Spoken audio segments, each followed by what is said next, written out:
मैकी और वाइट फौरन ऊपर भागकर जाती हैं, लेकिन उतनी देर में वहाँ पर तिब्बत आ जाता है। वो फ्लैंक को इस तरह से खड़े देखकर बहुत ज्यादा घबरा जाता है। वो इसके करीब आता है, पहले वो इसे काम डाउन करने की कोशिश करता है और इससे कहता है कि तुम यहाँ से नीचे आ जाओ। तो कहती है कि बहुत देर हो गई है, मुझे इस इंसान के दोस्त नहीं होने चाहिए, बल्कि मैं तो डिजर्व ही नहीं करती कि तुम लोग मेरे दोस्त रहो। इस पर तिब्बत इससे कहता है कि ऐसी बात नहीं है, तुमसे जो भी गलती हुई है मुझसे सॉर्ट आउट कर देंगे। फ्लैंक कहती है कि सब मुझसे नफरत करते हैं। तिब्बत इससे कहता है कि नहीं, तुमसे कोई नफरत नहीं करता और मैं तुम्हारा दोस्त हूँ। इसी तरह इससे बातें करते करते इससे काम डाउन करके इसके करीब आके पकड़ लेता है। थोड़ी देर बाद ये सब लोग इसे मीटिंग हॉल में ले आते हैं और वहाँ पर पियो को भी बुलाते हैं। पियो इससे नाराज थी क्योंकि वो इसकी बेस्ट फ्रेंड है। फ्लैंक इसे देखते ही इससे माफी मांगती है, लेकिन पियो से कहती है कि अगर तुम्हारी बात खत्म हो गई हो तो मुझे यहाँ से जाना है, और ये कहती वो वहाँ से चली जाती है। इसके सभी दोस्त इसे समझाते हैं कि तुम्हें उसे थोड़ा वक्त देना चाहिए क्योंकि उसके लिए इतना आसान नहीं होगा, तुम्हें फौरी तौर पर माफ कर देना। दूसरी तरफ मास्टर आमीन कैमरा की मदद से सब कुछ देख रहे होते। थोड़ी देर बाद वहाँ पर मास्टर यानी भी आ जाती है। वो कहती है कि हम जो स्टूडेंट्स को कोर्स पढ़ा रहे हैं उससे रिलेटेड आपसे कुछ बात करनी है। मास्टर यानी मजीद कुछ बोल सके इस पे मास्टर आमीन कहते हैं कि जो कुछ हमने प्लान किया था सब कुछ वैसे ही बढ़ाया जाएगा और कोई भी रद्दोबदल नहीं होगा। मास्टर यानी कहती हैं कि आपको कैसे यकीन है कि जो आपने प्लान किया है आप उसके मुताबिक ही बिल्कुल पढ़ाएंगे और सब कुछ एक्टिविटीज वैसे ही होंगी, क्योंकि जेन 6 जो है पिछली जेन से काफी मुख्तलिफ है। मास्टर आमीन कहते हैं इसलिए हमें जल्द से जल्द अपनी स्कीम के मुताबिक नेक्स्ट स्टेप पे आना चाहिए। जैसा कि तुमने कहा जेन 6 पुरानी जेन जैसी नहीं है, इसलिए हमें पुराना कोई मेथड भी इस्तेमाल नहीं करना होगा। मास्टर यानी ये सब कुछ कहते थोड़ी परेशान जाहिर हो रही थी और इससे कहती हैं कि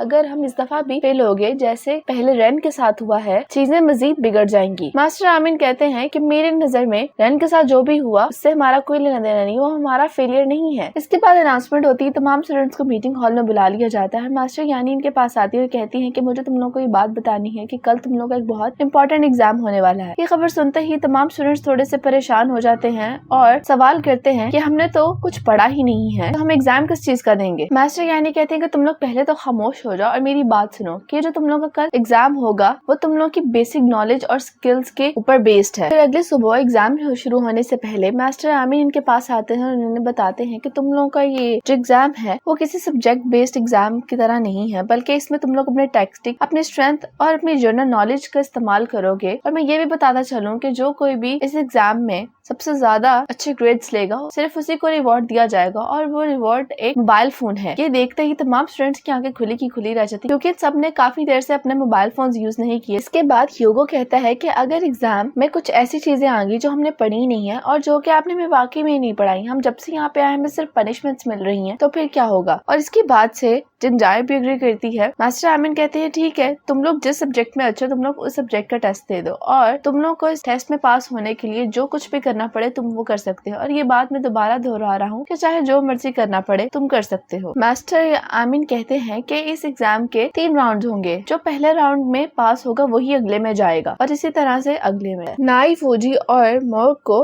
इनके एग्जाम पेपर्स मिल जाते हैं और मास्टर कहते हैं कि इस पेपर में 100 क्वेश्चन है और इसको खत्म करने के लिए तुम्हारे पास सिर्फ 30 मिनट है। ये सुनते ही सब हैरान हो जाते हैं कि 100 सवाल का पेपर 30 मिनट में कैसे हल करेंगे। दूसरी तरफ इंग्लिश के एग्जाम देने के लिए तिब्बत, मैकी और फ्लैंक बैठे होते हैं। मास्टर यानी इनको समझा रही होती है कि तुम लोग के पास सिर्फ 1 घंटा है अपने पेपर को सॉल्व आउट करने के लिए और तुम लोगों ने 1 घंटे के अंदर ये पैसेज पढ़कर ये बताना है कि ऑथर क्या मैसेज कन्वे करना चाह रहा है। और बारी बारी सब टीचर्स अपने स्टूडेंट्स को यही बता रहे होते हैं कि याद रखना, तुम्हें एग्जाम को पास करने के लिए जो कुछ भी करना पड़े तुम कर सकते हो। जो स्टूडेंट्स मैथ्स का एग्जाम देने के लिए बैठे होते हैं उनको भी अपने पेपर्स मिल चुके होते हैं। उनके पास 1 घंटे का टाइम होता है 20 सवाल हल करने के लिए। फूजी अपने मास्टर को कहती है कि हमारे पेपर में 100 क्वेश्चन है और हमें सिर्फ 30 मिनट्स दिए गए हैं, हम इस तरह से तो अपना क्वेश्चन पेपर भी रीड नहीं कर पाएंगे, तो उसे हल क्या करेंगे। मास्टर कहते हैं ये मेरा मसला नहीं तुम लोगों का मसला है। और दूसरी तरफ ह्यूगो अपने मास्टर से कहता है कि हमें पेपर हल करने के लिए जो कुछ भी करना पड़े हम कर सकते हैं ना। तो उसकी मास्टर कहती है कि बिल्कुल। तो वो अपनी चेयर उठाकर फेंगुम के पास आके बैठ जाता है और कहता है कि मैं तुम्हें कॉपी करूंगा। तो इसी तरह सबका एग्जाम शुरू हो जाता है। पियो को ये कहा गया होता है कि उसे 12 किस्म की फ्लावर स्पीशीज को ढूंढ कर लाना होगा और फिजिकल एजुकेशन के स्टूडेंट्स को ये कहा था कि उन्होंने अपने टीचर को ओवरटेक टेक करना है। ह्यूगो और जिंगजाई इस रूल का भरपूर फायदा उठाते हुए फेंगोंग को तंग कर रहे होते हैं और सारा कुछ उसी से चीट कर रहे होते हैं। दूसरी तरफ ये लोग व्हाइट को भी परेशान कर रहे होते हैं। व्हाइट को बहुत ज्यादा गुस्सा आता है तो ये उठकर मास्टर दी लेग के पास जाती है और कहती है कि आप इनको इसी तरह शेमलेसली चीटिंग करने देंगी। तो ये कहती है कि ये तो एग्जाम का हिस्सा है, ये पहले ही बता दिया गया था कि आप जैसे चाहो एग्जाम दे सकते हो, इसमें मैं कुछ नहीं कर सकती। दूसरी तरफ तिब्बत, मैकी और फ्लैंक का एग्जाम बहुत ज्यादा मुश्किल होता है। उन्हें अपने टेक्स्ट में हायरार्की नजर ही नहीं आ रही होती। वो परेशान होते हैं कि आखिर ये कैसे सॉल्व आउट करें। तिब्बत फिर इन्हें एक हल बताकर कहता है कि हम इंडिविजुअली कभी भी ये एग्जाम को सॉल्व आउट नहीं कर सकेंगे, हमें सब कुछ मिलकर करना होगा। दूसरी तरफ प्यो जंगल में फूल ढूंढ रही होती है। उसने काफी हद तक तो ढूंढ ली होती है लेकिन अब उसे समझ नहीं आ रही होती कि वो कहाँ पे है। उसे रास्ता बिल्कुल भूल गया होता है। व्हाइट के पास कोई चारा नहीं होता तो वो फेंगोंग को कहती है कि हम इन इडियट्स को चीट करने देते हैं ताकि हम ये पहला राउंड तो पास कर सकें। और दूसरी तरफ जीन और मैक अपनी तरफ से पूरी कोशिश कर रहे होते तेज भागने की, लेकिन मास्टर उनसे काफी ज्यादा तेज होते हैं और वो उनके कहने पर रुकते भी नहीं है, बस भागे चले जा रहे होते हैं। मैकी, तिब्बत और फ्लैंक ने एक दूसरे की मदद से उस पैसेज का थीम ढूंढ लिया होता है। नाइफ, वूजी और मॉक का भी टाइम अप हो जाता है। उनके पास तो पहले ही टाइम बहुत कम था। प्यो को लगता है कि वो जंगल में अब अकेली रह गई है, इसलिए वो रोने लग जाती है और मदद के लिए पुकार रही होती है कि मैं ये एग्जाम नहीं देना चाहती, मुझे डर लग रहा है, मेरी कोई आके मदद करे। थोड़ी देर बाद मास्टर रिजल्ट अनाउंस करते हैं। हिस्ट्री के स्टूडेंट्स के रिजल्ट में जिसने एग्जाम पास किया होता है वो 9 होता है और मैथ्स के एग्जाम में ये सभी पास हो जाते हैं। इंग्लिश के एग्जाम में भी नाई, मैकी और फ्लैंक तीनों ही पास हो जाते हैं। जीन और मैक दोनों ही थक कर जमीन पर लेट जाते हैं और इनका मास्टर इनके पास आता है और कहता है कि क्या तुम लोग हार मानते हो? तो दोनों कहते हैं कि हम हार मानते हैं। और दूसरी तरफ प्यो के पास भी मास्टर फुबैन पहुंच जाते हैं। मास्टर फुबैन कहते हैं कि मैं तुम्हारी यहाँ पे मदद के लिए आया हूँ लेकिन तुम एग्जाम में फेल हो चुकी हो। जो स्टूडेंट्स भी एग्जाम में फेल हुए होते हैं उनके माथों पर रेड मार्कर से क्रॉस का मार्क बनाया जा रहा होता है। इसके बाद अनाउंसमेंट की जाती है मास्टर एमन की तरफ से कि जो स्टूडेंट्स एग्जाम में फेल हो चुके हैं उनको मीटिंग हॉल में बुलाया जाए और बाकी स्टूडेंट्स को मास्टर पेपरॉन की क्लास में भेज दिया जाए। मास्टर एमन अपने ड्रॉर में से एक पिक्चर निकालते हैं और वो पिक्चर इनकी और इनके स्टूडेंट रेन की होती है जो कि जेन 4 से है और कहता है कि देखते हैं कि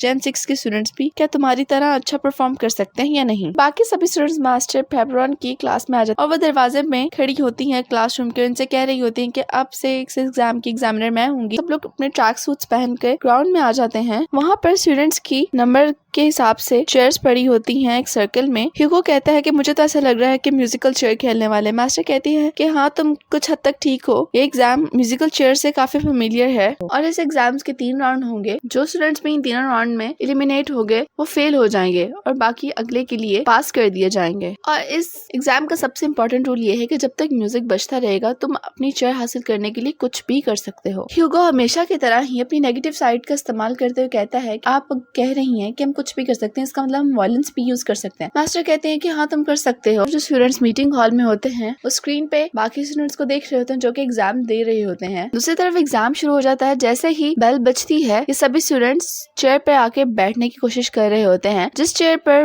व्हाइट की नजर होती है उस पे जिंगजाई बैठने की कोशिश कर रही होती है लेकिन व्हाइट उसे धक्का देके गिरा देती है और ऐसा ह्यूगो के साथ भी होता है। बाकी सब सीट्स पर सब बैठ जाते हैं, सिर्फ एक सीट बचती है जिसपे अब नजर ह्यूगो और जिंगजाई की होती है। ह्यूगो उस चेयर के ज्यादा करीब होता है लेकिन जिंगजाई भी उठकर कोशिश करती है कि वो सीट पर बैठ जाए लेकिन उससे पहले ह्यूगो वहाँ पर बैठ जाता है। वो कहता है कि मुझे माफ करना लेकिन ये एग्जाम है। फिर थोड़ी देर बाद ही कहते हैं कि अभी तक तो म्यूजिक चल रहा है, तुम जाकर फ्लैंक की चेयर चुरा लो। जिंगजाई ऐसे ही करती है, उसको उसकी जगह से उठाने की कोशिश कर रही होती है। व्हाइट और मैकी से मना कर रही होती है। जिंगजाई से कहती है कि तुम यहाँ पर बैठने के काबिल नहीं, तुमने हमें धोखा दिया है इसलिए तुम यहाँ से खुद ही उठ जाओ। लेकिन फ्लैंक ऐसा नहीं चाहती थी। जिंगजाई से धक्का देकर उसकी चेयर पर बैठ जाती है। व्हाइट को गुस्सा आता है कि उसको धक्का देकर अपनी जगह पर आकर दोबारा बैठ जाती है। जिंगजाई कहती है कि तुम मेरे साथ ऐसे करती रही तो मैं तुम्हारी चेयर चुरा लूंगी। ये दोनों लड़ना शुरू कर देती है जिसकी वजह से फेंगोंग की तबीयत खराब होने लग जाती है। तिब्बत की सबको कह रहा होता है कि अगर ये चेयर्स ही मसला है तो क्यों ना हम इन चेयर्स को ही तोड़ डालें और सबसे पहले खुद की चेयर तोड़ डालता है। इसके बाद ये ह्यूगो की चेयर तोड़ने आ रहा होता है लेकिन वो उसको ऐसा करने नहीं देता और इस तरह देखा देखी सभी लड़ने लग जाते हैं। वहाँ खड़ी मास्टर इनको कुछ नहीं कह रही होती और काफी देर बाद मैकी चला कर इनको रोकती है और कहती है कि तुम लोग को बस कर दो, अगर इस तरह से लड़ते रहे तो कुछ भी नहीं होगा, इस तरह से हम सब सब फेल हो जाएंगे। मेरे पास एक सोल्यूशन है जो सबके लिए ही इक्वल होगा और वो ये है कि हम दोबारा से अपने एग्जाम को स्टार्ट करें। जिंगजाई कहती है कि मैं ऐसा नहीं करूंगी। व्हाइट कहती है कि तुम सेल्फिश मत बनो। ह्यूगो भी इसकी बात से मुत्तफिक होता है। व्हाइट कहती है कि अगर तुम लोगों ने दोबारा गेम को शुरू करने पर रजामंदी ना दी तो मैं तुम सबकी चेयर्स को तोड़ डालूंगी। बाकी सब स्टूडेंट्स इस बात पे अग्री कर जाते हैं कि हमें गेम को दोबारा स्टार्ट करना चाहिए। मास्टर भी यही कहती है कि जब तक म्यूजिक चल रहा है तुम लोग गेम को दोबारा भी स्टार्ट कर सकते हैं। सभी लोग दोबारा से चेयर्स को अरेंज कर देते हैं। जैसे ही बेल रिंग होती है जिंगजाई फौरन से चेयर की तरफ भागती है, लेकिन व्हाइट उसे धक्का दे देती है ताकि वो चेयर पे मत बैठ सके और ये एलिमिनेट हो जाए। दूसरी तरफ नाई और तिब्बत भी ह्यूगो के साथ यही करते हैं और पेंगोंग को कहते हैं कि वो जल्दी से जाकर चेयर पे बैठ जाए। दूसरी तरफ मैकी व्हाइट और फ्लैंक को कह रही होती है कि वो जल्दी से जाकर चेयर पे बैठ, उतनी देर तक ये जिंगजाई को संभालेगी। जैसे ही पेंगोंग जाकर चेयर पे बैठता है नाई और तिब्बत ह्यूगो को छोड़ देते हैं। मैकी बेचारी भी इसको रोकने की कोशिश कर रही होती है लेकिन वो उसे गिरा देती है, खुद जाकर चेयर पे बैठ जाती है। लेकिन पेंगोंग फौरन से इसके पास आता है और आकर जिंगजाई को धक्का दे देता है। उतनी देर में मैकी चेयर पे बैठ जाती है और अब सिर्फ वहाँ पर एक चेयर बची है जिसपे ह्यूगो और जिंगजाई की नजर होती है। दोनों ही उसको देख के उसकी तरफ भागते हैं लेकिन पहले उस पर जिंगजाई बैठ जाती है। ह्यूगो थोड़ी देर खामोश रहता है लेकिन फिर दोबारा ये जिंगजाई को ही उसकी चेयर से धक्का देकर उस पर बैठने की कोशिश करता है, लेकिन दोनों बैठते नहीं है और लड़ना शुरू कर देते हैं। ये दोनों ही लड़ते रह जाते हैं और इतनी देर में मास्टर बेल बजा देती है और इन दोनों में से कोई भी चेयर पे नहीं बैठ पाता और ये लोग एग्जाम में फेल हो जाते हैं। इनके भी फोरहेड्स पे मास्टर क्रॉस का मार्क बना देती हैं। इसके बाद नेक्स्ट राउंड स्टार्ट हो जाता है। एक चेयर को निकाल दिया जाता है। थोड़ी देर म्यूजिक चलने के बाद मास्टर बेल बजाती हैं। ये लोग थोड़ा सोचने के बाद जाकर चेयर्स पे बैठते हैं लेकिन फ्लैंक वहीं पे खड़ी रहती है, वो चेयर की तरफ बढ़ती ही नहीं है। ये सब लोग हैरान हो जाते हैं कि आखिर उसने ऐसा क्यों किया। मैकी से कहती है कि आखिर तुमने ऐसा क्यों किया। फ्लैंक कहती है कि मुझे पहले ही रियलाइज हो गया था कि मुझे यहाँ तक पहुँचना नहीं चाहिए था। मैंने तुम लोग से झूठ बोला और फिर भी तुम लोगों ने मेरी इतनी मदद की, तुम सब मुझे माफ कर देना। और ये वहाँ से चली जाती है। मास्टर को जाके कहती है कि मैं एग्जाम से विड्रॉ करना चाहती हूँ। मास्टर इससे कहती हैं कि अगर तुम विड्रॉ करोगी तो तुम फेल हो जाओगी। कहती है कि मुझे मालूम है। फिर मास्टर आती हैं और इसके भी फोरहेड पर क्रॉस का मार्क बना देती हैं। फ्लैंक के जाने के बाद मास्टर सबको कहती हैं कि तुम लोग अब सब चेयर्स को यहाँ से हटा दो, बस एक ही रहने दो। व्हाइट कहती है जैसे हम खेलते हैं उसके अकॉर्डिंग तो अब 4 चेयर्स रह जानी चाहिए, तो फिर आप एक क्यों कह रही हैं। मास्टर कहती हैं अब एग्जाम का लास्ट राउंड रह गया है तो उसमें सिर्फ एक ही चेयर होगी। पेंगोंग कहता है कि उसका मतलब ये कि हम में से कोई सिर्फ एक ही एग्जाम को पास कर सकेगा। मास्टर कहती है कि ये जरूरी नहीं, एक से ज्यादा स्टूडेंट्स भी एग्जाम को पास कर सकते हैं। मास्टर फाइनल राउंड शुरू करने से पहले कहते हैं कि तुम लोगों को जो रूल बताया गया है उसे एक दफा फिर रिमाइंड कर लेना। मास्टर बेल बजा देती है। नाई और तिब्बत फौरन से चेयर की तरफ भागते हैं लेकिन मैकी इनको कहती है कि तुम सभी रुक जाओ। नाई कहता है कि तुमने हमें क्यों रोका। मैकी कहती है कि मैं चाहती हूँ कि हम सभी दोबारा से सोचें जो मास्टर हमें बार बार बता रही हैं। व्हाइट कहती है कि आखिर वो क्या। मैकी कहती है कि जब भी हमारा एग्जाम शुरू होता है मास्टर हमें बार बार टास्क के बारे में रिमाइंड करवाते हैं और वो ये है कि रूल को केयरफुली सुने। और थोड़ी देर पहले मास्टर ने कहा है कि एक से ज्यादा भी स्टूडेंट्स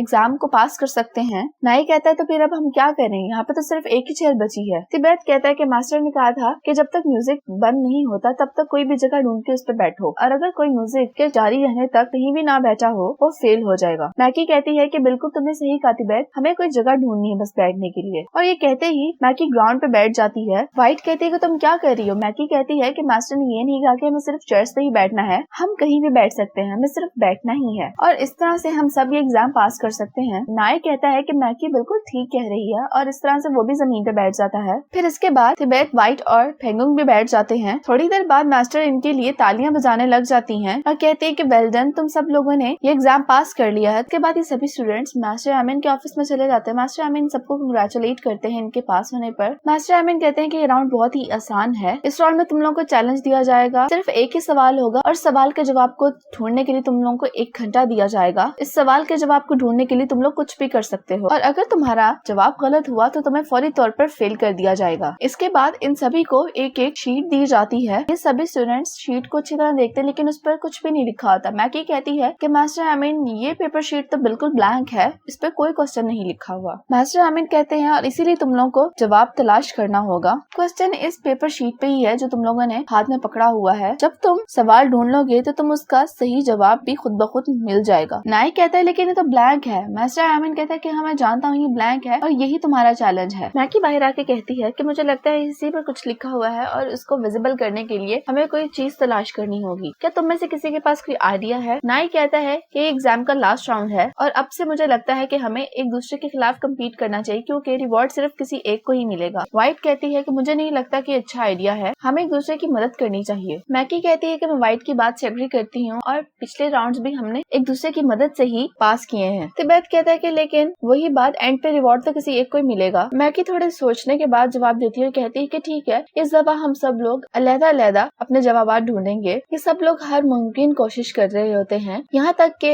व्हाइट अपना पेपर पानी में ले जाती है ताकि उसे कुछ नजर आ जाए, लेकिन ऐसा कुछ नहीं होता। हैंगुंग भी आग की मदद से कोशिश कर रहा होता है कि शायद उसके पेपर पे अगर कुछ लिखा है तो विजिबल हो जाए, लेकिन ऐसा नहीं होता। मैकी भी आइस बोर्ड के ऊपर अपना पेपर रखती है और यही कोशिश कर रही होती है, लेकिन वो भी नाकाम रहती है। और थोड़ी देर में अनाउंसमेंट होने लग जाती है कि आप लोगों का 1 घंटा खत्म हो चुका है, अब आप लोग प्लीज एग्जाम रूम में आ जाएं। सब लोग मास्टर आमिन के कमरे में चले जाते हैं और वहाँ जाके मास्टर आमिन कहते हैं कि तुम लोगों में से किसी के पास कोई जवाब है? तो हैंगुंग अपना हाथ खड़ा करता है और कहता है कि मेरा जवाब है कुछ भी नहीं। मास्टर आमिन कहते हैं क्या तुम अपने जवाब को थोड़ा एक्सप्लेन कर सकते हो? हैंगुंग कहता है क्योंकि शुरू से ही कोई सवाल नहीं था, हमने जितनी भी कोशिश की लेकिन हमें कोई सवाल नहीं मिला, इसका मतलब यही हुआ कि यहाँ पे कुछ नहीं है और मेरा जवाब इसीलिए यही है। मास्टर आमिन कहते हैं कि तुम्हारा जवाब गलत है और उसी वक्त उसके माथे पर रेड मार्क बना देते हैं। बाकी इन चारों को मास्टर आमिन कहते हैं कि तुम लोगों के पास मेरे लिए कोई जवाब नहीं है तो मैं तुम लोगों को 1 घंटा और देता हूँ और सोचो जाके अपना जवाब तलाश करने की कोशिश करो। फिर इसके बाद ये सभी लोग बाहर आ जाते हैं। व्हाइट को बहुत ज्यादा गुस्सा आ रहा होता है और कहती है कि मुझे नहीं पता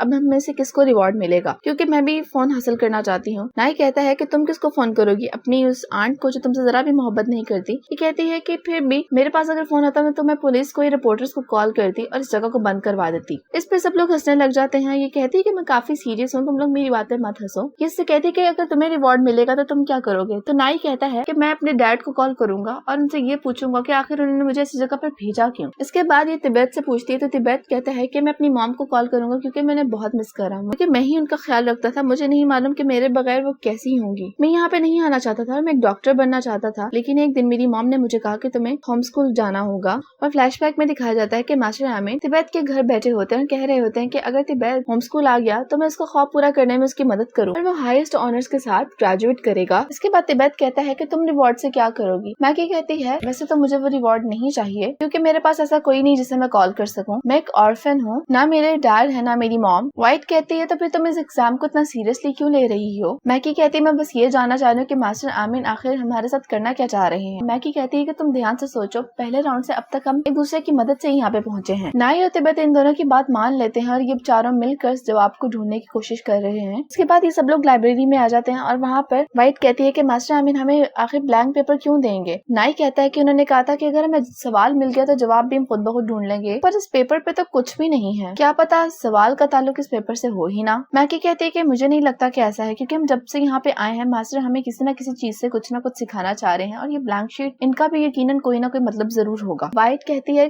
कि मैं भी कब से यही सोचने की कोशिश कर रही हूँ कि आखिर ये खाली शीट्स क्यों? जवाब के साथ साथ वो ये भी कह रहे हैं कि हम सवाल भी खुद तलाश करें। आखिर मास्टर आमिन हमसे चाहते क्या है? तिब्बत कहता है कि व्हाइट तुम बिल्कुल ठीक कह रही हो, वो आखिर हमसे क्या चाहते हैं? व्हाइट कहती है ये तो सवाल था ना। तिब्बत कहता है कि हाँ यही तो मिसिंग सवाल है यहाँ पे। अगर हर एग्जाम एक लेसन है तो उसका सवाल सिर्फ मास्टर आमिन के पास खुद ही है। व्हाइट कहती है तुम्हारे कहने का मतलब ये कि हमें ये ब्लैंक शीट्स जाके मास्टर आमिन को दे देनी चाहिए और उनसे कहना चाहिए कि सवाल लिखें। तिब्बत कहता है कि हाँ मैं यही कहना चाह रहा हूँ। इसके बाद ये सभी लोग मास्टर आमिन के कमरे में चले जाते हैं, वहाँ जाकर अपनी ब्लैंक पेपर शीट्स को उनके डेस्क पर रख देते हैं। मास्टर आमिन कहते हैं कि ये तुम लोगों का जवाब है? मैकी कहती है कि हाँ जी यही हमारा जवाब है। मास्टर कहते हैं क्या तुम मुझे इसे एक्सप्लेन कर सकती हो? मैकी कहती है कि बाकी एग्जाम्स के पैटर्न पे हमें सब मास्टर्स इस चीज पे एम्फसाइज कर रहे थे कि हम पहले सुने, सोचे, एनालाइज करें और फिर से डिसर्न करें। तो हमने फिर ये हिसाब लगाया कि जो ब्लैंक शीट्स हैं ये होम स्कूल के स्टूडेंट्स को रिप्रेजेंट करती हैं और हमें सवाल और जवाब तब मिले जब हम कुछ पढ़ते हों या हमें मास्टर कुछ पढ़ाएं। तो हमें ये लगता है कि आंसर वही है जो आप हमें सिखाना चाह रहे हैं मास्टर। मास्टर आमिन कहते हैं कि तुम लोगों का जवाब बहुत अच्छा है और तुम लोगों ने इस एग्जाम के पीछे छुपी रीजन को बहुत अच्छे से अंडरस्टूड किया है, लेकिन एग्जाम खत्म नहीं हुआ, तुम लोगों को पहले सवाल का जवाब देना होगा। इस एग्जाम के लास्ट राउंड का सवाल है और वो ये है कि